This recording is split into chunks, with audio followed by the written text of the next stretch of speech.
I'm going to go ahead and call to order the City Council meeting for June 9th, 2026. Let's all rise for the invocation and pledge led by Councilmember Kent McKinney. Please pray with me. Heavenly Father, we thank you for the rains recently. You've been very helpful for our parched countryside. Thank you for the beautiful city that we get to call home. Thank you for all the people that are local citizens that are working hard with the Courage Together group on our road to recovery. As we begin to work on the budget for the city, please guide city staff and the council in many tough decisions as receipts from property taxes and sales taxes fail to keep up with the inflation. There'll be some difficult choices to be made. Please bless our first responders and our service members around the world, many in harm's way. In Jesus' name we pray, amen. I pledge allegiance to the flag of the United States of America and to the republic for which it stands, one nation, under God, indivisible, with liberty and justice for all.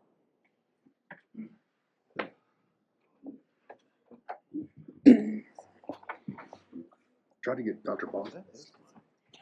Do I need to? Martin, do you have any announcements of community interests? Yes, I do, Mayor. These are announcements of community interest. Welcome, everybody. Welcome, council, audience, and those watching at home. To start off with, on June 12th, the Bud Holdsworth Memorial Library with, hold on, I gotta pull out my paper, in collaboration with the Kerr Arts and Cultural Center, will be presenting a tea party with regards to the legacy of Howard Lacey and the Lacey Oak. The meeting will begin is Friday, June 12th, from 1 to 4 p.m. and it should be a very enlightening and interesting tea party. And then on June 13th, Gene Nunley will work through how to use WikiTree and how to use family genealogy research, and the workshop is from 3:30 to 5 p.m. on June 13th.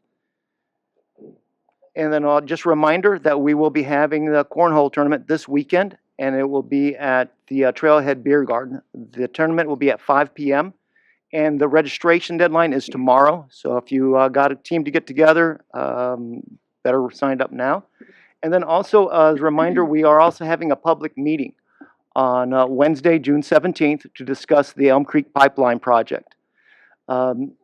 This meeting will be at the Arcadia Theater and will begin at 6 p.m.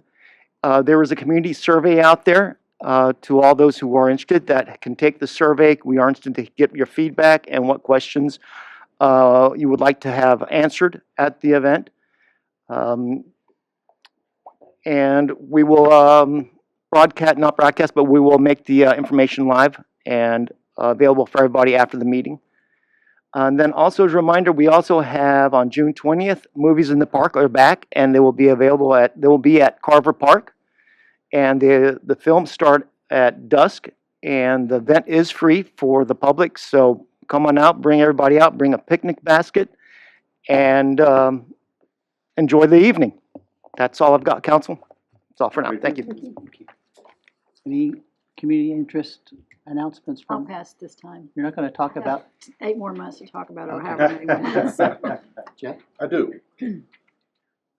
This Saturday from 11 to 1 at the Veterans Center at 411 Meadowview, they are honoring women veterans. So if you'd like to come out, honor a woman veteran, you don't have to be a woman to go. You just go and show up, support.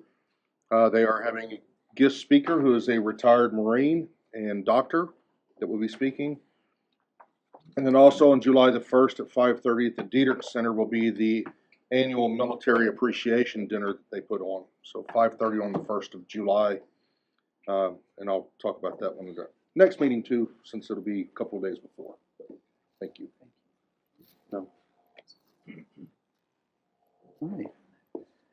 We have some presentations to make. If you're in the Citizens Academy, come on down. Come on down.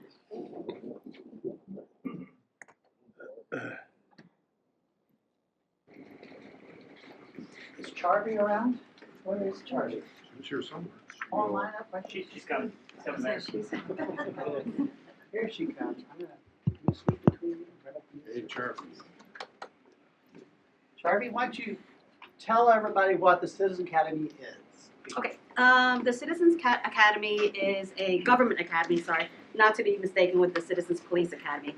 I've been told that many times, but it's a program where it provides citizens in the community an opportunity to come and learn kind of what departments do behind the scenes. So it really gives you a look behind the curtain, and you get to talk about with the subject matter experts for each department.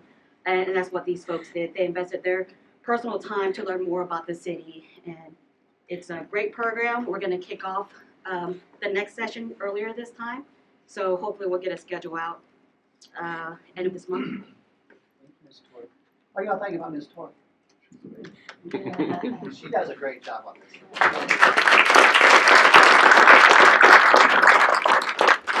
I've been telling them to clap for me for the last 10 sessions.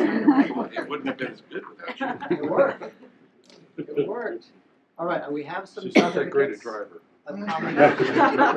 We have some certificate of commendations, and what I'd like to do is, I'm gonna hand these out. And then I'd like you to go one by one and just tell us something you learned or didn't expect that you learned from your time. Is that okay? Let me start out. Are you starting? Yeah. Good. Okay. Wow. Are they in order? They're in order. No way. So far. Paula? Wow. There we go. Bingo. What Sweet.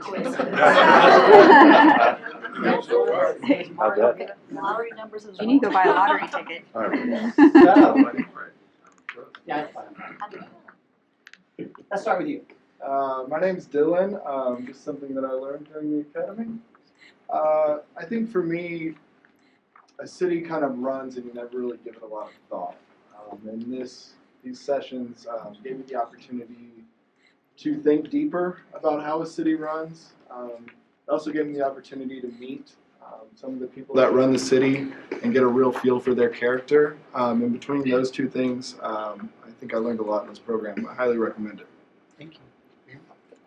I think one of the most interesting things that I learned, aside from the fact that we have sovereign citizens in Kerrville, that was Yeah. pretty interesting.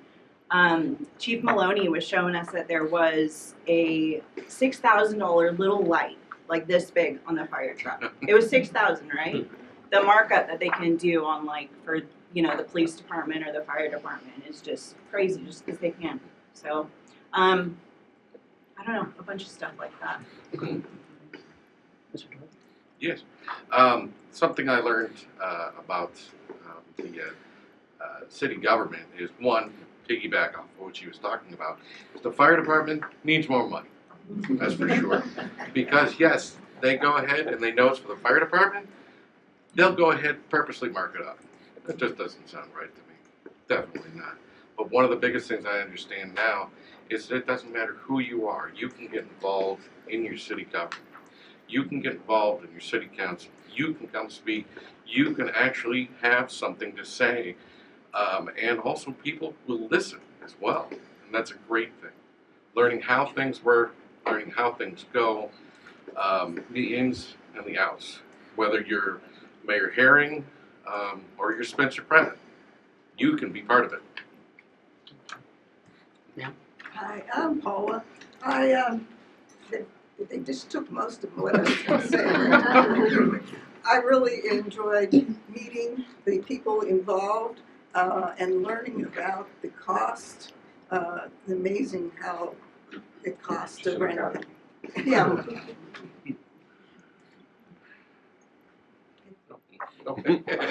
I was surprised at how complicated a little city is. There is stuff going on here that you don't know. I'm here to tell you, and they need our help. And I always complain about taxes, but I don't think we pay enough. They maybe not be popular, and I'm trying to pay more, but, you know, they really do a great job with what they have, so hats off to them. Let's give these graduates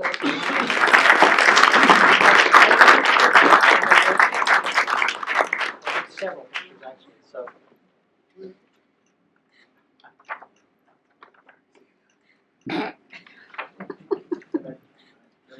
Oh, let's look this way.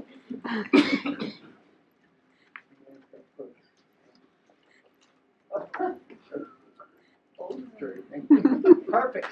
Thanks again. Shake the hand of the council member on your way out. No, wait, Thank you so much. Congratulations. I'm not running, I'm not running, I'm not running for office. Congratulations. Well, if you say raise taxes, you will, I'll let you. Oh, thank you so much. And Mr. Martin. Absolutely, thank you.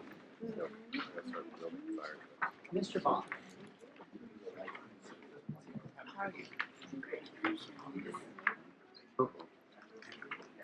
People serve our community in many different ways, and Kyle has served for a long time on our Economic Improvement Corporation. I'm going to read this and then ask you to make some comments. Whereas Kyle Bond has served as a member of the Economic Improvement Corporation, the date of service beginning on June 1st, 2022. Whereas Kyle Bond has served faithfully and dutifully on said board, now therefore be it resolved by the City Council of the City of Kirk County, Texas, Kyle Bond be recognized for outstanding service as a member of the Economic Improvement Corporation, and that on behalf of the citizens of Kerrville, as well as for ourselves individually, we wish to express our sincere appreciation for his contributions to the city. Thank you.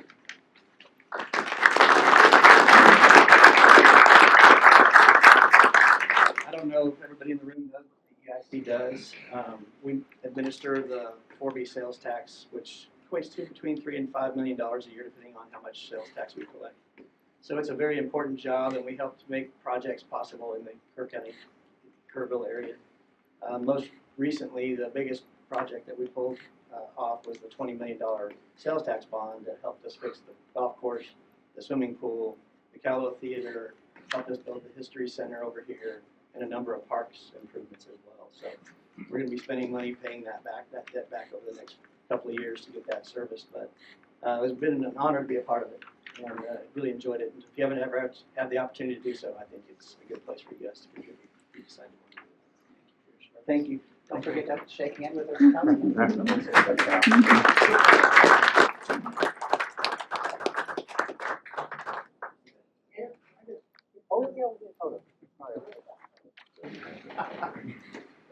Been over here real quick.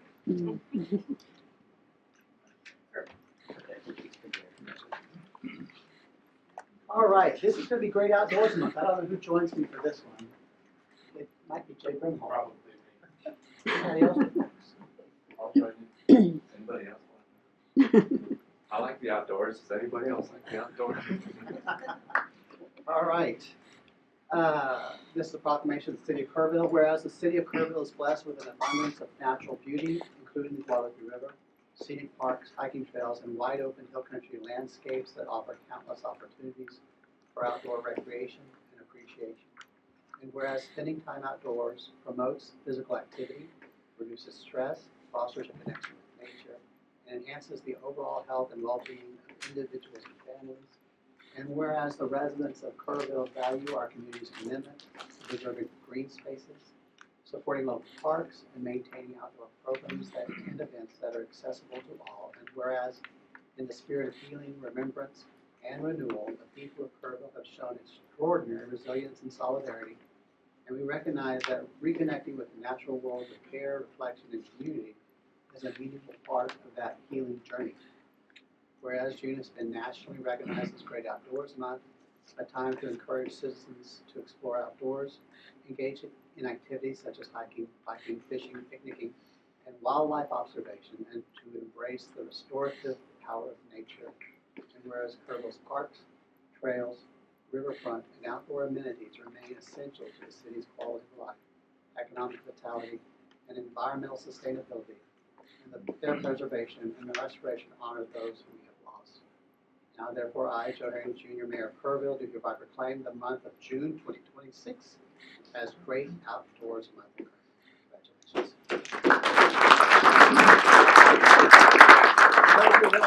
Mr. Brimhall is the director of our park system, and so they know because they got through the Citizen Academy. And that Parks Department has rebuilt almost all of the river trail. They're rebuilding all the parks while maintaining the parks that were not damaged, and maintaining the ball fields, and all maintaining this building. It's a huge department. But thank you for all you do. Do you have any words for us? Just the thing that comes to mind, I've been here a year now, and I think probably the biggest gem that probably you all know about, but we could have a little help in maybe connecting folks with it is Kerrville Shriner Park. It was affected during the flood pretty significantly, and the beach is opening up very soon. I think people weren't allowed to get in the water last weekend, but you can get in the water now because there was kind of a unsafe level of stuff in the water, as we can see. But Kerrville Shriner Park is coming online. As Mayor said, we've got a lot of work to do, but I love the hillside of Kerrville Shriner Park. And there are lots of trails there. There's a lot of ways to commune with nature there. And this is what this month is all about. So a big plug for Kerrville Shriner Park, if I can be so bold. Thank you. Let's take a picture.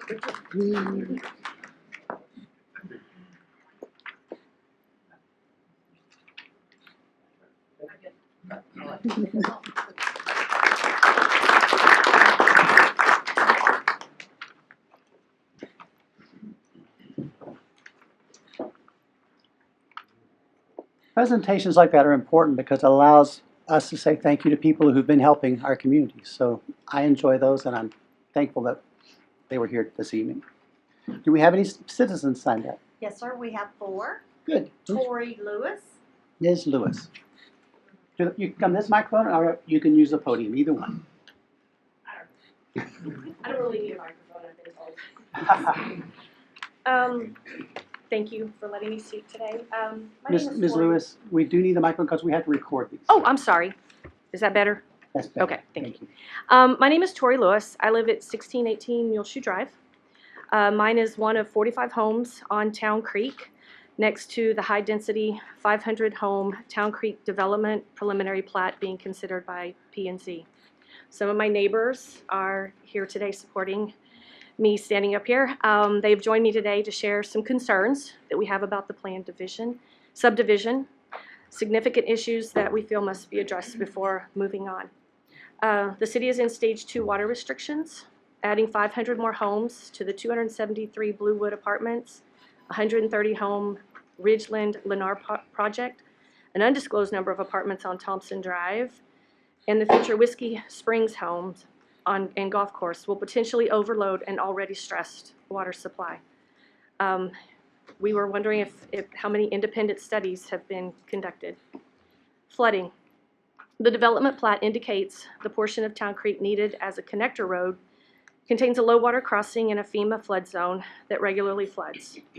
With additional paved roads and surfaces, is their city sewer sufficient to handle all of the runoff, or will the taxpayers need to fund additional wastewater management capacity?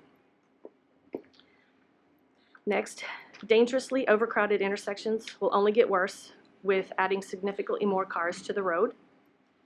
And who will fund the significant construction required to turn a portion of Town Creek Road into a connector road?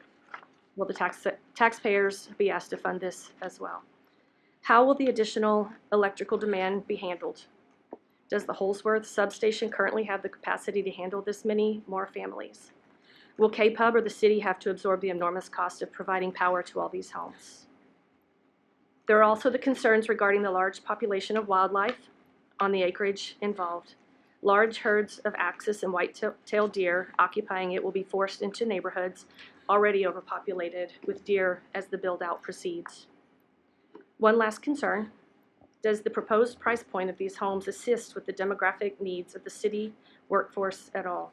Or is it just another $325,000 plus development in spite of it having tiny lots and high density? Many factors need to be thoroughly researched prior to considering this development. I've touched on just a few. Recently, I was reminded that the #1 priority of any city government is to not mess up their citizens' quality of life. However, Kerrville is being threatened with traffic, water availability, and higher taxes. My close neighbors and I are asking you to do your due diligence to avoid future regrets. This is not a project to be taken lightly, which I'm sure that you're not. And we ask that you, please keep us informed on any developments with this. I appreciate your time, and I want to thank all my wonderful neighbors for coming out to support me. I knew I had a great neighborhood. Now I really know. So, thank you. I appreciate it. A little bit of background, Ms. Lewis and my wife taught first grade together for a little while. Just a minute ago. Just a minute ago. Who's next? William Whitson? Oh, Mr. Whitson. Stand right here, Mayor. I wanted to come back for round two. Apologize, but I forgot a few things that are important I thought you might want to know. Go ahead. I've been authorized by the HEB Corporation to announce to you verbally, even though we have some memos documenting this, that they are going to contribute $2.5 million to the Louise Hayes Park renovations, in addition to the 8.4 you've already received. So y'all shop at HEB, please. They have been a tremendous partner in this. I've been collaborating with Jay and Dalton and Michael on this, and I just wanted to share this information with you, and I apologize for not covering it in my last update. One other thing, very quickly, they also have contributed $100,000 for a special drone show that will be part of the fireworks celebration on the 4th of July. So the eyes of the world will be on this community, and you want to make a statement that we're back and we're strong, and you don't want to forget anyone. And in addition to celebrating the country and recognizing the first responders, you can also recognize those who are no longer with us in a very special way. So I thought I would share that with you. And finally, just want to let you know the Cur Together operation has hundreds of people working on our committee systems, and depending on how many committees you count, we have well over a dozen. And I was sitting here thinking about all the city staff that are part of that system, and I just wanted to say thank you. Thank you for your leadership, and you know, guys like Jay and Dalton and Michael and your finance director, your police and fire chiefs. I mean, so many, I could go on and on, have been part of this process to come together and work on this recovery, and it's been my honor to work with you, and I want to thank you for all those that you've allowed to be involved. To clarify, the drone show is not concurrent with the fireworks show. No. One is in front of the other, because you don't want to fire fireworks at the drones, and you don't want the drones to attack the fireworks. We're going to cover that detail, sir. All right. Thank you to HEB, and thank you, Mr. Whitson, for making those announcements.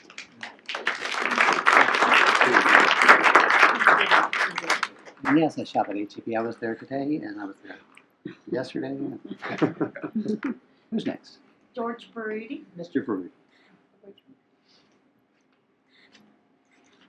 George Baruti, 1616 Glen Road. I'm just going to read this time because it's easier. So, I'm going to talk about elections a little bit. So, elections are not solely for selecting our leaders. Elections are also the best way for the public to provide meaningful input on the direction of our community. Because each of you now sitting on council have been installed without any clear mandate or direction provided by an election, current leadership is missing the necessary feedback with which to govern. Although the last city election was held in May of 2024, this body need look no further than the most recent Precinct 1 County Commissioner election for solid feedback, because that election played out essentially as a referendum on the policies and actions of this body. How can I make this claim? Well, one of the candidates was, of course, former council member Ms. Brenda Hughes, who ran predominantly on her record as a council member these past 6 years. And if you spoke to any of the voters in Precinct 1, both within the city and outside the city, you found that almost every single voter was motivated to either vote for Ms. Hughes or vote for anybody but Mrs. Hughes.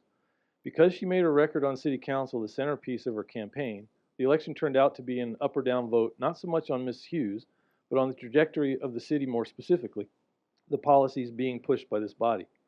Whether it is the increase of tax and spend policies, the increased use of debt to finance government or general operations, the lack of adequate stewardship of our city's resources, the ever-increasing size of government in contrast to slow growth of wealth for our community families, or any other specific issue you choose, the voters across Precinct 1, anyways, voted overwhelmingly to reject the city's policies being espoused by Ms. Hughes. In both the initial primary and the runoff election, 30% of the voters were in support of her and her city council views, while the overwhelming majority, or nearly 70%, rejected those views, this body's views.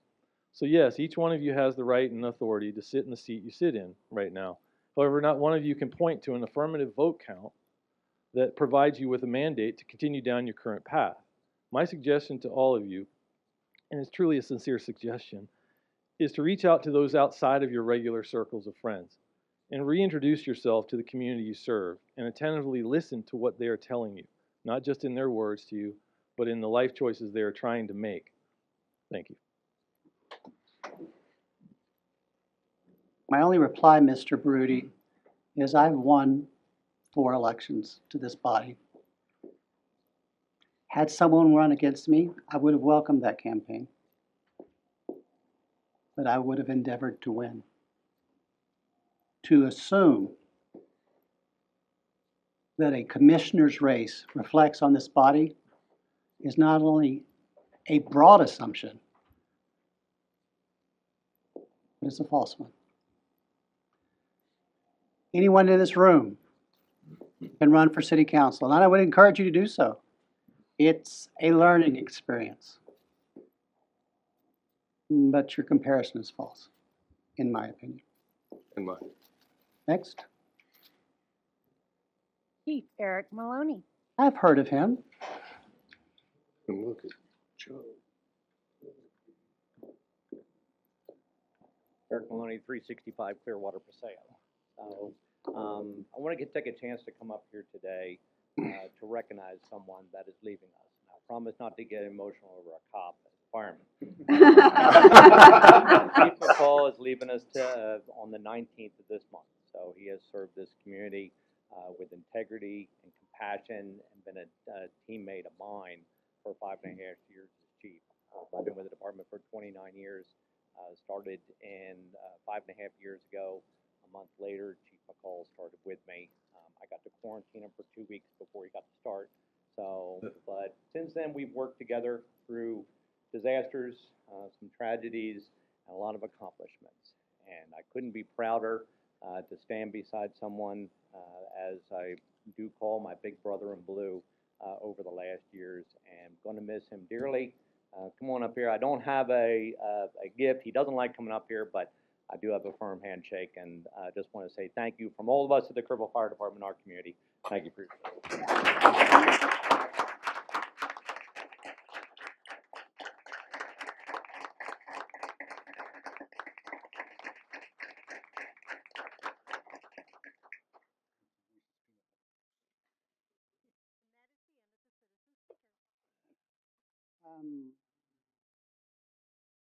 A minor comment about the proposed 500 house development.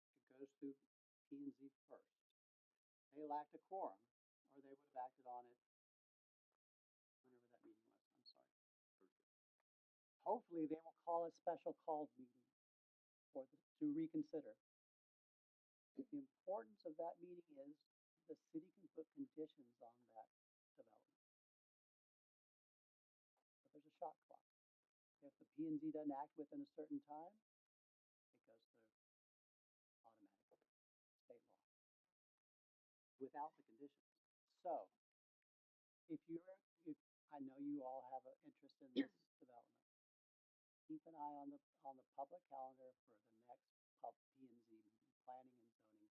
It'll be in this room, just like this city council meeting. You can speak. Okay. So this was a preliminary plat. It's a preliminary plat. Not the final. It's not the final plat, it's many steps. But all of those are also governed by state law, which gives cities less authority than one thinks we have. So, just want to make sure everyone knew. All right, let's move on to, do we have anybody else? No, sir. That's all four? Yes, sir. Let's move on to the consent agenda.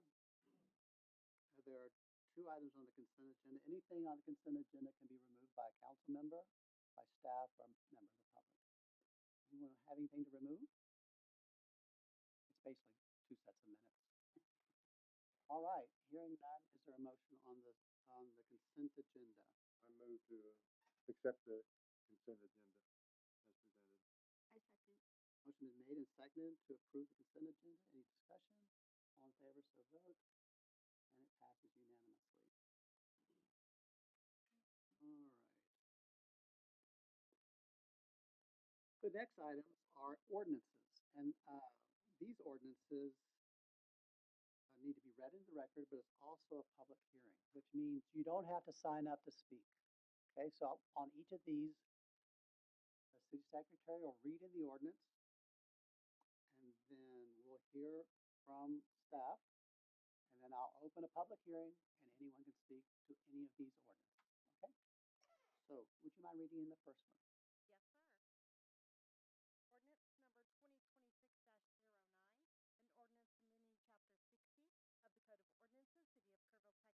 Ordinance number 2026-09, an ordinance amending Chapter 60 of the Code of Ordinances, City of Kerrville, Texas zoning code by changing the zoning of a property within the 3400 block of Texas 534 loop from a light commercial zoning district C2 to a multifamily residential zoning district R3 and providing other matters relating to the subject.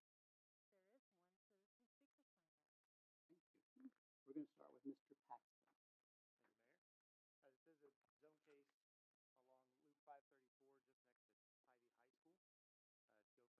Loop 534, just next to Ivy High School. To go from C2 to R3, so from a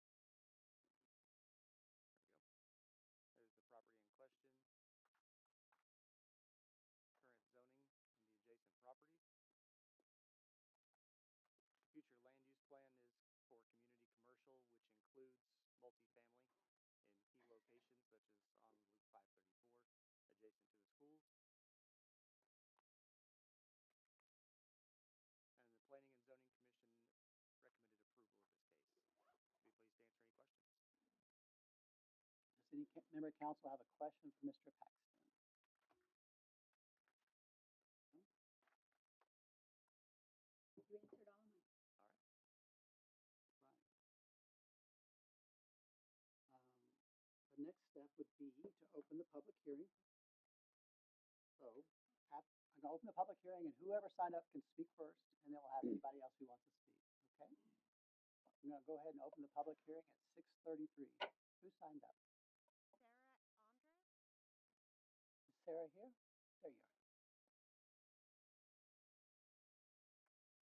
Put it down to the pee-wee size. Hi. Thank you so much. It's always a pleasure to be in Kerrville. I'm Sarah Andre, and I am the developer for a proposed project on this site and the applicant for the zoning change. Just to give you a tiny overview so you have an understanding of where I'm coming from, I am based out of Austin. I am an affordable housing developer. I've been working in this field since 1994. I own and operate over 15 properties everywhere from the Panhandle down to the Rio Grande Valley, and most places in between. This is hopefully, assuming we have a zoning change, we are proposing 40 units of affordable housing.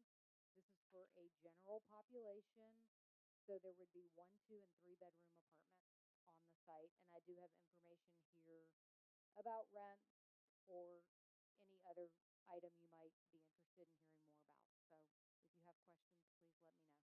Any questions? Oh, that was my question. For some reason, I didn't have it with me in my packet, so I didn't have any more clarification. So 40 units, and you said 1, 2, and 3 bedroom, or just 1? Yes, ma'am. 1, 2, and 3. Okay. I guess you probably have you done any market research on the rental rate? Yes, we have a market. Could change, I understand. Yes, but- we have a market study and it does prove up the need for the units. And then, if I put my glasses on, I could read this and tell you what the projections are if you're interested.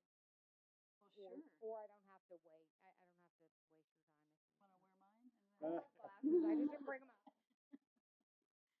That's kind of the $64 question, or I wouldn't even, push it, but. I'm so sorry. I can't see to walk if I wear them, and I can't see to read if I don't have them on. Okay, so we have got a projection here of the 40 units. We've got 6 one-bedrooms, and they range from $800 to $1,000. And we have 6 3-bedrooms, and they range from $1,100 to $1,345. And the 2-bedrooms are the remainder, and they're in the middle, and they range from $961 to $1,155. I like it. That 800 number really is a obtainable rent for a lot of folks, so hoping you have more of those if you can. Not for a family. No, not for a family because it's a 1-bedroom, but thank you. Any questions?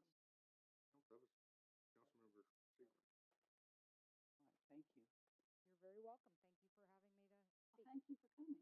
Here's the public hearing. Anyone can speak.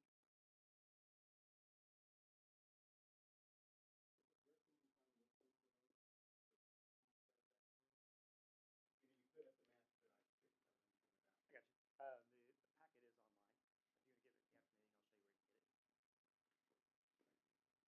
can get it. Anybody else? All right, I'm gonna close the public hearing at 6:37.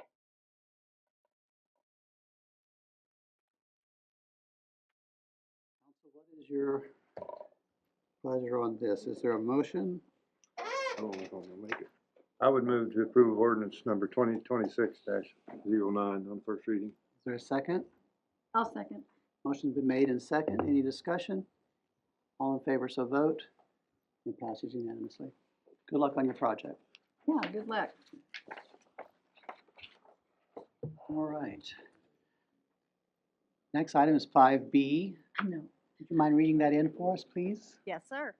Ordinance number 2026-10, an ordinance amending Chapter 60 of the Code of Ordinances, City of Kerrville, Texas zoning code by changing the zoning of a property known as 404 Crawford Street from a medium-density residential zoning district R2 to an industrial and manufacturing zoning district IM, providing other matters relating to the subject. We do have one citizen speaker signed up. What we'll do is we'll go to Mr. Paxton first. I'll open the public hearing. Whoever signed up can speak first, and then we'll have anybody else. All right? Mr. Paxton. Thank you, Mayor. This is zone change from R2 medium density residential to IM industrial manufacturing. There's the current zoning. You do have a mixture of commercial, residential, and multifamily in the area. It is part of the future land use plan as a neighborhood residential. As you can see, there are existing commercial properties that are also in that neighborhood residential. Here's a few photos of the property. There used to be a house here. The adjacent property owner has purchased that to expand the business there on Crawford and Peterson. There's an example of their renovations to one of the front offices. And again, the property. So you can see there is several commercial properties within the area, both inside and outside the city limits.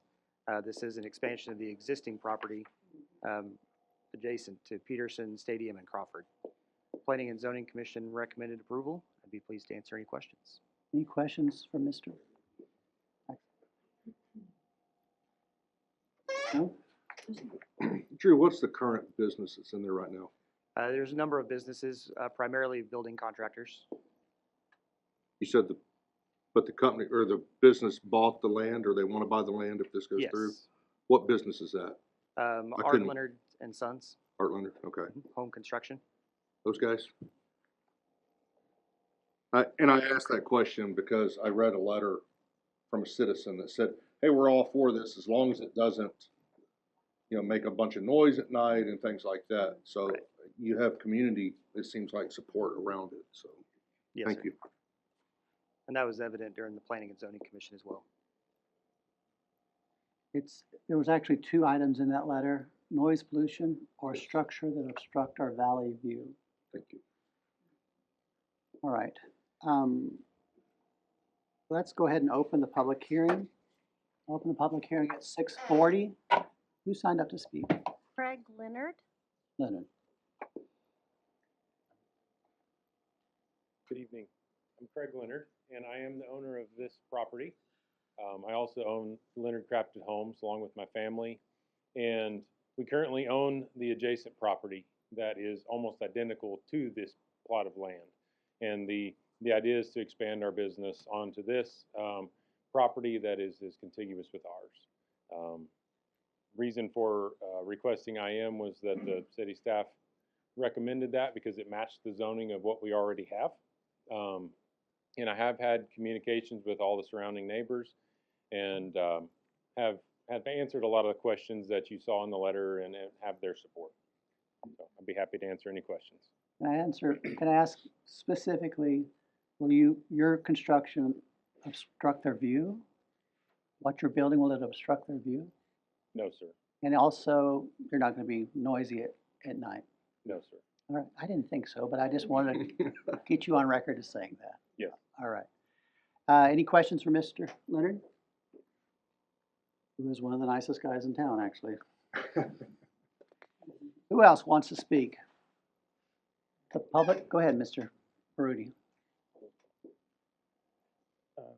So if you could put one of those with the zoning colors, that's good enough. That was good. So I'm not against the project, and full disclosure, I'm one of those that believes Houston has it right that we shouldn't have zoning. Period. Okay, but what we have here is 2 lots in the middle of a residential area that essentially are zoned the way they are because of what they were when we did the comprehensive plan. So they're really non-conforming use lots. And what we're proposing to do here, while I'm not really against it specifically for this project, you're basically increasing a non-conforming use, and you normally would not be doing that. You would be restricting somebody from, like if I had a non-conforming lot, and you're going to have one of these on your later agenda, you're not going to allow somebody to enhance it if it's non-conforming use. It's exactly what you're doing here. And even if the neighbors around it are in favor of it, it kind of seems like, why do we have a comprehensive plan or zoning if something like this is what we're proposing to do? Talking about Sidney Baker being within distance of it seems kind of irrelevant, seeing as how every property around it, except for that one, which I think is Central Automotive, is not commercial. And you go outside the city limits, which we don't control. So I don't know, trying to stay consistent with our zoning is kind of what I'm going to take issue with here. But go ahead and approve if you like, but that's what you're doing. Thanks. Anybody else? It's a public hearing.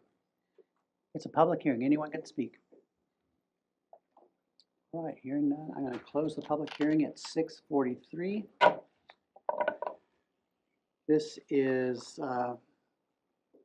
ordinance 2026-10. Is there any discussion or any other questions? If not, I'm ready for a motion. I'll make a motion to approve ordinance number 2026-10 on first reading. I'll second. Motion been made and seconded. Any discussion? All in favor, so vote. All right, thank you. Congratulations. Item 5C. Would you mind reading that in, please? Yes, sir. Ordinance number 2026-11, an ordinance amending Chapter 60 of the Code of Ordinances, City of Kerrville, Texas zoning code by changing the zoning of a property known as 3020 Memorial Boulevard from a light commercial zoning district C2 to a residential mixed zoning district RM and providing other matters relating to the subject. We have no citizen speakers signed up. However, it's a public hearing. However, it is a public hearing. All right, thank you. Mr. Paxton. Thank you, Mayor. 5C and 5D are the same request on adjacent properties, so I'll cover them both right now. The request is to go from C2 light commercial to residential mix RM. There's the current zoning C2. The property behind it is RT. There's the future land use plan does show this area as transitional residential. There's a larger view of Memorial Boulevard with the commercial frontage from Loop 534 over to Wheelis. And there's the comprehensive plan as well, showing the transitional residential. And the Planning and Zoning Commission recommended approval for both properties. Be pleased to answer any questions. Questions for Mr. Paxton? Residential mix. Mhm. I guess that's pretty self-explanatory, and I've driven that, I drive it almost every day, so there is definitely already a mix. Right, so residential mix is similar to the R2, the medium density, and it also includes manufactured homes. Okay. Any other questions for Mr. Paxton? If you're driving by the property, it looks like there's what could be a residential home on the property right now Yes, in a commercial zoned area. that is correct. Both properties currently have a home on the property. The owners are wanting to demolish one of them and put in a manufactured home. The other one they would renovate to a storage building, more or less a shop, and replace the existing manufactured home with a new one. These manufactured homes, are there be on foundations, like these are what kind of manufactured? They'll be on some footing. They have several options on how they can place them, but yes, they will be on a permanent footing. Are we talking manufactured home, or for lack of a better term, mobile, like single or double or bigger, or? That would be up to them. Are y'all the applicants? Yes, the applicants are here. Yes, sir, if you would, please, thank you. Good evening, y'all. My name is Marty Rosen. My wife owns the property. It was inherited from her aunt who passed away. There are two buildings currently on the lot. One of them is a trailer, and I use that term very specifically, that has rotten floors. Their idea of maintenance, put a piece of duct tape over it. All right, so the thing is rotten. I use it for storage. The building in front sits lower than the street. Unfortunately, we've had a lot of rain over the last month or so. So I have a wet dry vac that's permanently assigned to my front room. What we're looking to do is we are looking to bring a double wide home that's going to look just like a stick-built house. But at 75 years old, I can't turn around and build a house anymore. All right, so that's the best way that I can go ahead and improve my quality of living, my standard of living, keep the water out of the room, and the two structures, we're going to go ahead and empty out the trailers. That's going to go. And eventually, a couple of years down the road, that front building is going to go ahead and go as well. All right? Because it's stupid to spend $100,000 on a very nice building and then have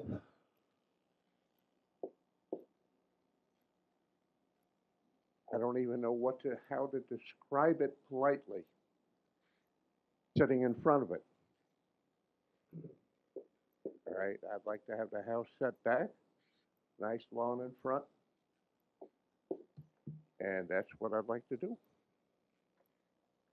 Thank you, and thank you for thank you for being here to answer that question, because it's nice to always have the applicant here, so, thank you. All right. I'll say what I get paid to do. All right, thank you. Yes, sir, thank you. All right, any questions for Mr. Paxton? I haven't opened the public hearing yet, so I still need to do that. Okay, we're gonna open the public hearing at 6:50. You do not have to have signed up to speak. Anyone is welcome to speak.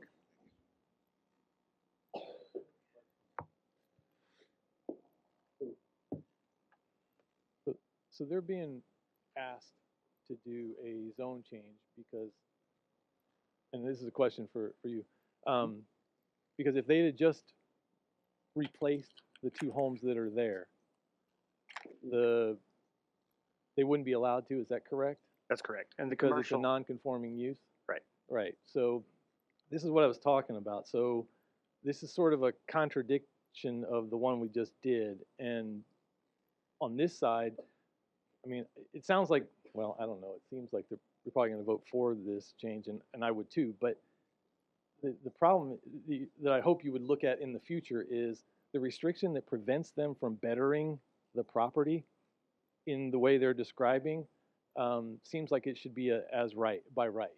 And it's not in our current zoning thing. If you expand their non-conforming use by replacing something, they aren't allowed to do it. I would hope in a future agenda you might, or a workshop, discuss that. Because they're gonna beautify this spot better than it is now and make it more usable. And I don't know why they have to do a zone change to do that. You know what I'm saying? So anyways. All right, it's a public hearing. Anyone can speak. Anybody else? All right, I'm gonna close the public hearing at 6:52. You may notice that we have two ordinances that deal with two neighboring properties. They each has to be done separately because they're two separate properties. So we're on 5C, which is ordinance 2026-11. Any questions for Mr. Paxton? All right, what's the will of the council? I'd like to make a motion that we approve ordinance number 2026-11. There's a second. Second. All right, any discussion?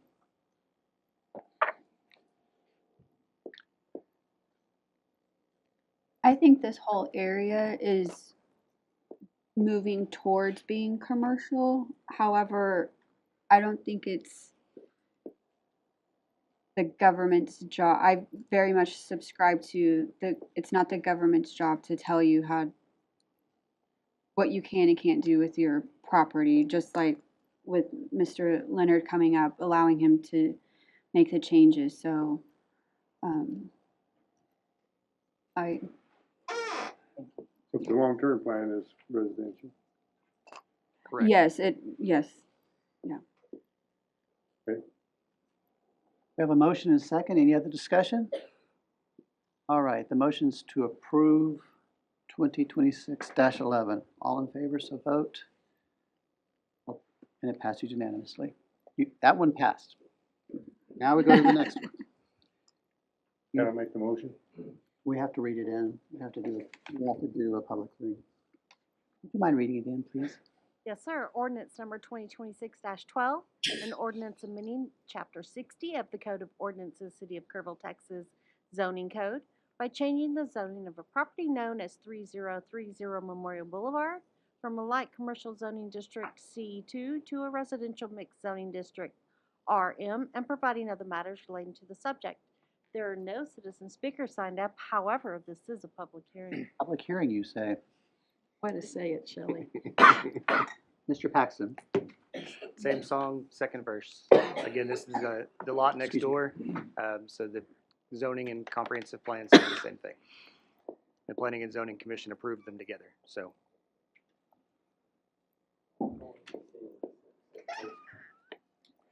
Any questions for Mr. Paxton? If not, I'm going to go ahead and open the public hearing at 6:55. Anybody wish to speak?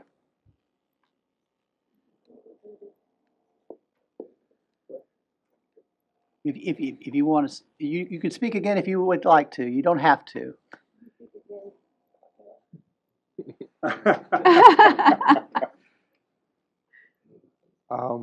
Basically, this property, belonged to my wife, who got it from her mother, who passed away. She gave that to her son.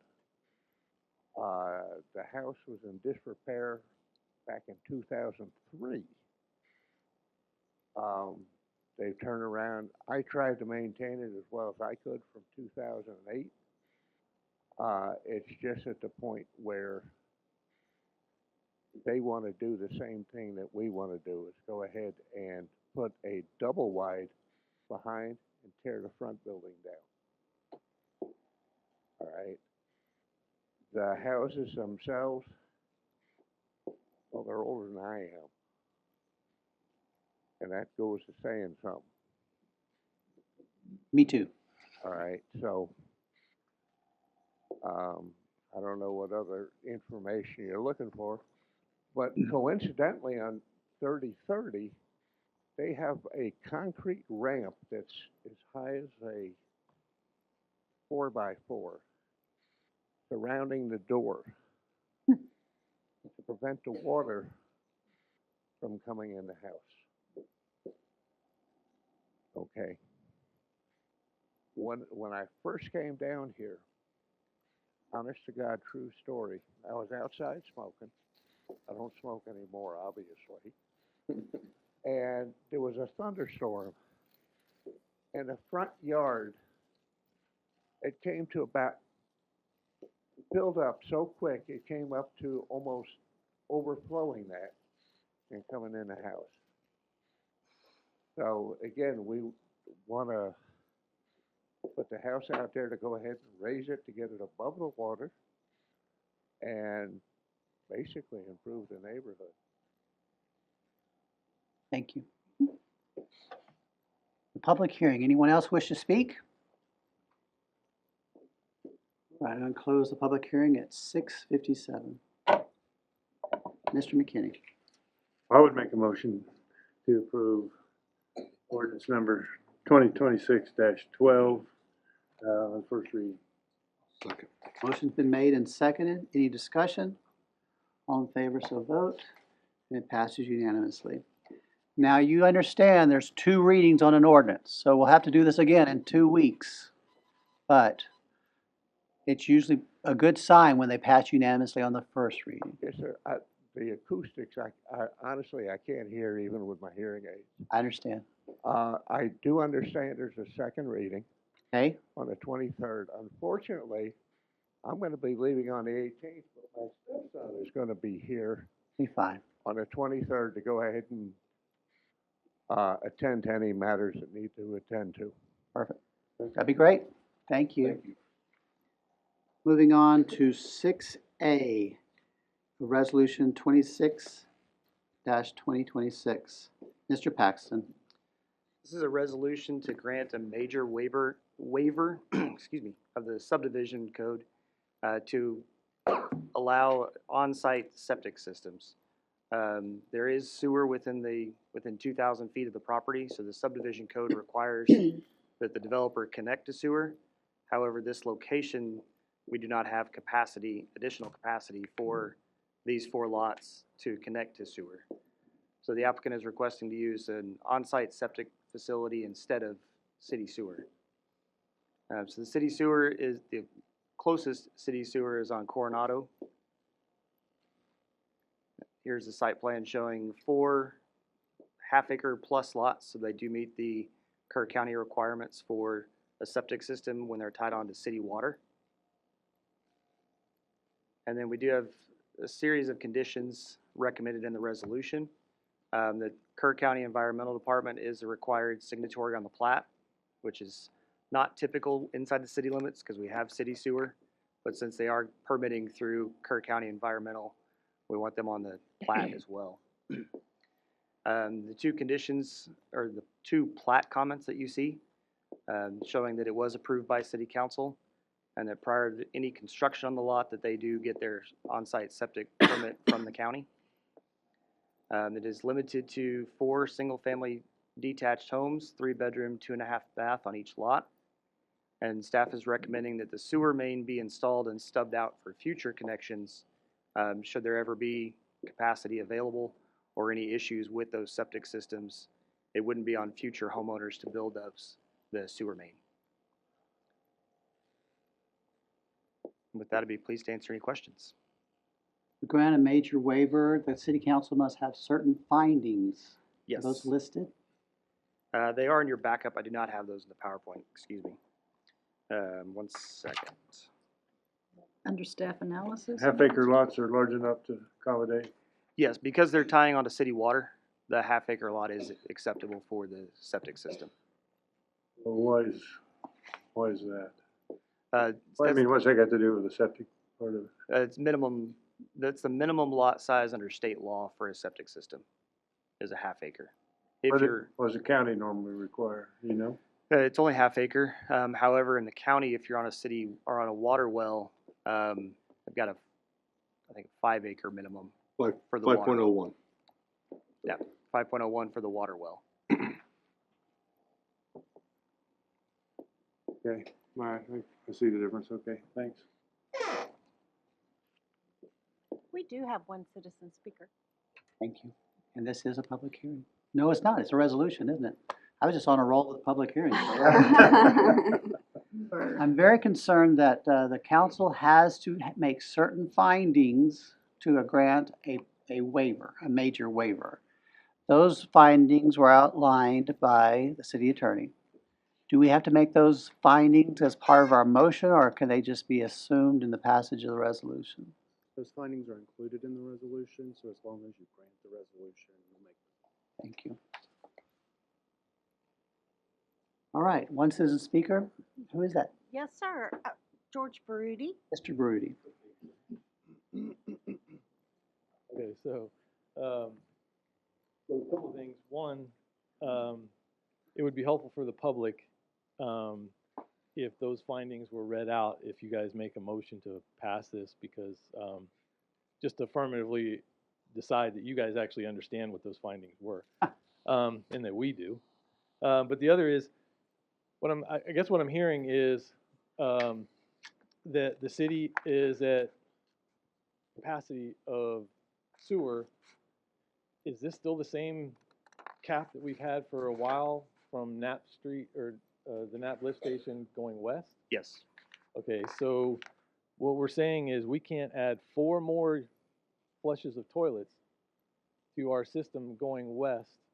We have no growth can happen west of Knapp Road. Is that right? Yes. Okay. And our solution to that problem is to go backwards by adding septic systems inside the city limits, while Centerpoint and Ingram are trying to go away from septic for the obvious reasons. We're going to go ahead and consider adding 4 septics inside the middle of our sewer system. Is that right? That's the request, yes. Okay. Am I right about Knapp Road? Just for the record, where is our line of capacity? Is it Knapp Road? Is it going west? Is it more than that? David, Just so the public understands that we're shut down on development going west. It's all just on Knapp, going west. From Knapp Road, going towards Ingram and coming up towards Jackson or whatever. Yes, right? that's correct, yeah. And that Knapp Road. So Knapp any empty lift lot station. in there, we can't build a home. We Right. wouldn't be allowed to hook up. Is If that right? it's unplatted. Correct. Right. So that seems to be a big problem that maybe ought to be addressed like now, because this is a problem I think that's been going for at least a year and a half, maybe 2 years. And so that's one problem. The other is I think you need to check on the county's rules about, because this has to be a subdivision, and I believe when you subdivide leaving something less than 10 acres, they're going to catch you up on this water availability study crap. And it's not as simple as the city giving a letter. It ends up being a whole big rigmarole unless they change the way they're interpreting the rules for this case. This plat will not be approved by the county. It is only approved by the city. But the OSSF, just to be clear, the OSSF is tied into that, and they're actually Yes. enforcing those They're- rules now on the back end. They will be approving the septic systems. They have no regulation over the city's water system. And have you talked to Ashley Batters? Because she's changing the way that's working. They're trying to. I'm not saying that it's right. I'm just saying they're trying to push that forward where she's coming at the permitting of these OSSFs and stopping a plat from, or telling somebody you got to go plat that. So I'm just saying, just double check that. But the bigger problem is, like I said, I can't understand why we would even consider something like this instead of addressing the real problem. Because this is saying that this sets a precedent that anybody wants to develop west of Knapp Road, come and ask for an OSSF, and you kind of have to say yes to them. So we need to figure out how we're going to service that area with sewer before we do anything else, I think, growth-wise in the city. Thanks. Right. We don't have anybody else signed up to speak? No, sir. Thank you. Are the applicants here? Are the applicants here? Okay. Um, I just want to know if y'all, your husband was looking at me like, I think I'm going to say something to this guy, but I want to make sure, so. My name is Judy Jorka and Sam Jorka. We are the owners of the property. And the reason we were requesting the septic system, it was for a minimum of, the lots have to be a minimum of half acre to put septic system. We did want to hook up to the city sewer system. That was our preference. However, we were told that it was a capacity and there was no way for us to hook up to the city at this time. So then we asked if we can go ahead and put a septic system. We'd have everything built up. Should the city at some point address the lack of capacity, then we can always at some later on, the homes could be hooked up to city sewer. When do y'all anticipate if this gets passed, when would y'all start construction on those 4 homes? We would probably start within the year. We prefer to connect to the sewer. Absolutely. That would be ideal. Easier. And I understand why you can't, so it's just, thank y'all for being here. That's, Thank you for your time.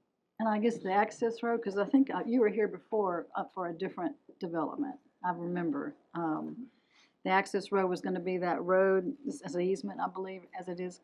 Yeah, we have already got the easement on that. Okay, well, that's good, at least.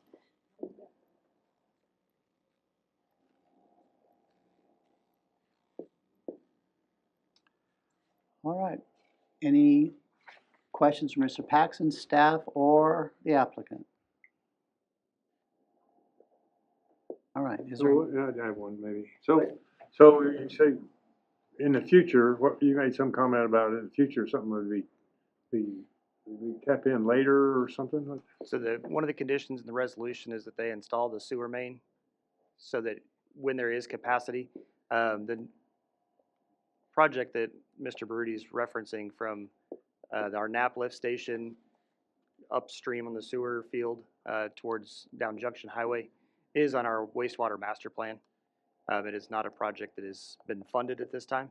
So eventually we will make those upgrades and then they would be able to tie on. And they would be required to, or? That is not the way the resolution is written now. They would have the option, but not a requirement. Unless council wanted to amend that.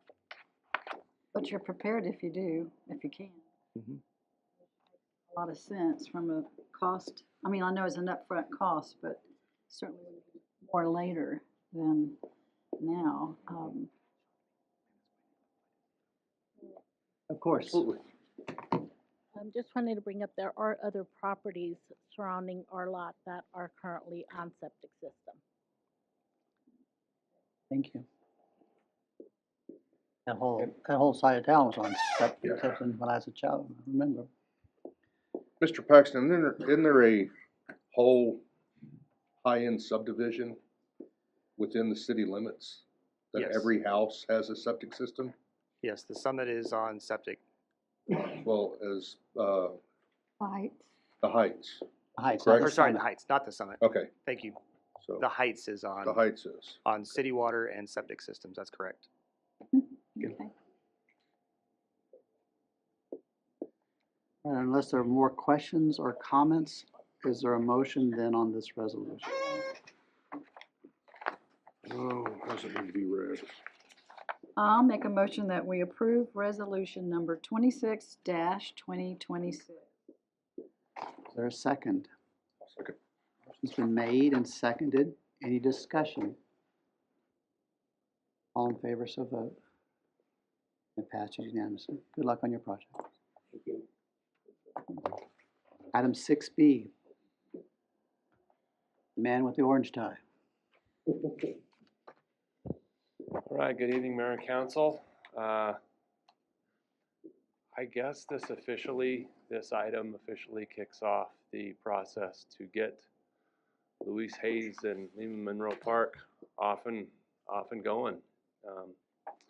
We've been working with Werlicks for quite a bit to get some of the conceptual things going, and it's time to get them under a contract to do the design, architectural and landscape design for Lehman Monroe and Louise Hayes Park, the playground and such that we've been talking about for quite a while now. They gave us a price back of $165,900 to do the design. That's frankly, I was expecting more. I was excited to get that number back. So we're looking for a motion from council to go ahead and allow staff to enter into a contract with Werlicks LLC to start this process. Any questions? Any questions for Ms. Kirk J. Mr. Brimhall? Questions? All right. Is there a motion? We don't have anybody signed up to speak for this. No, sir. Is there a motion then on 6B?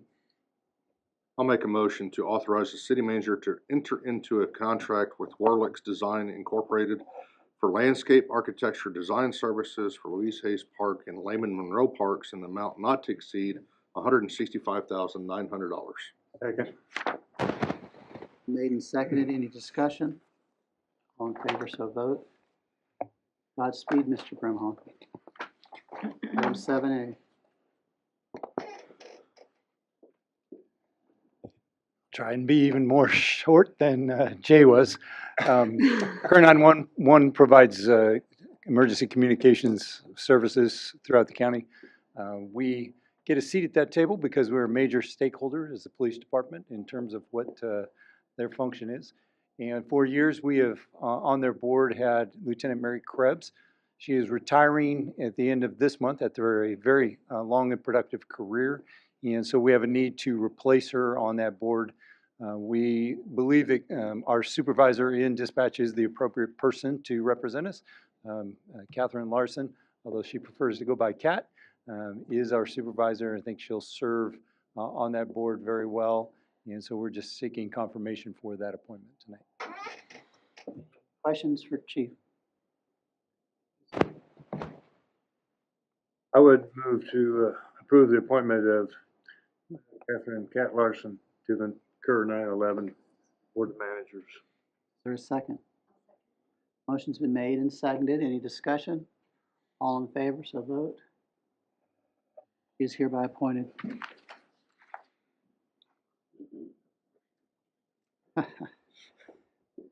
There's no need to go in executive session. Are there any items for future agendas? I have one. Please. I would like to put on the agenda that we go into executive session at our next council meeting to discuss the recent loss of several employees.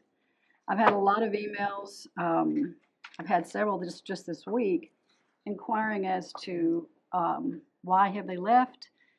They're concerned about the exodus of that number of employees. So we can't talk about this unless we are in executive session. So I would like the opportunity to talk with y'all according to the rules and just air some thoughts and concerns amongst ourselves.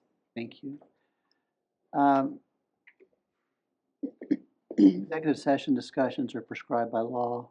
We would have to define that more clearly on an agenda item. Okay. All right. I'm okay with that. And I'll second that. Jeff, anything? Nope. right, we will try to get that on Okay. soon. Thank you. I don't see, we don't have any reason to go to executive session. We've asked for items on, future agendas. So, it's 7:15, which is not a bad amount of time. No. Where I It's 8. turned.